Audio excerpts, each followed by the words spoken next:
Всем привет! А сейчас я пробую вот такой вот костер. Моя цель, чтобы он давал тепло вот в эту сторону, где я буду спать. Значит, я вбил ему раз и две вон там вот вторая опора. Положили бревна и с этой части развели огонь. В результате сюда тепло не идет, а значит, куда оно идет? Значит, оно идет куда-то сюда. Ну, вот так. Посплю и узнаю, каково это. Всем пока. Всем привет! С вами снова Придилов Алексей.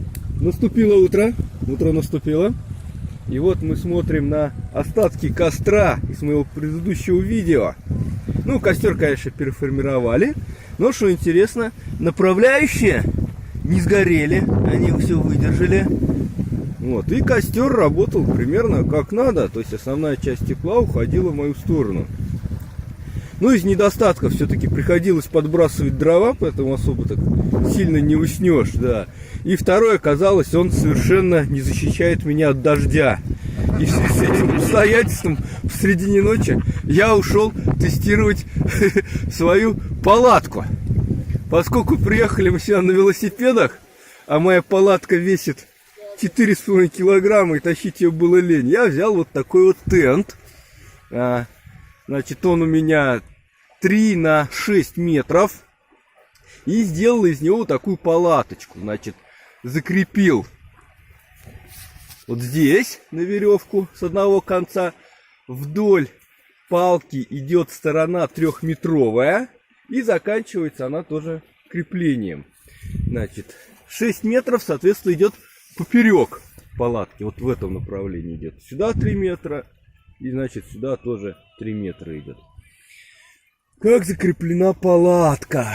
Значит, идет и крепится вот здесь.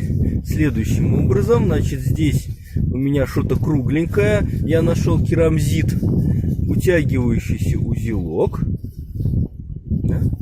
И, соответственно, колышек. Так, что показать?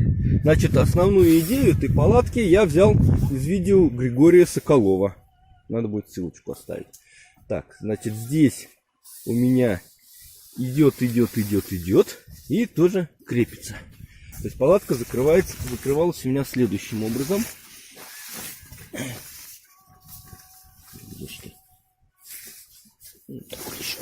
Закрывалась.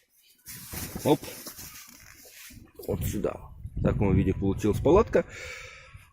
Внутри палатки находился я и вещи, которые защищались от дождя. Значит, как оказалось, от дождя палатка хорошо защищает, но вот ветер ее то раздувал, то она на ветру то раздувалась, то сдувалась, и в результате от холода она защищала не очень. Наверное, ее надо лучше натягивать, чтобы ветер внутрь не проникал. Ну, вот такой был эксперимент. Всем спасибо. Мы находимся на берегу Волги. Всем пока.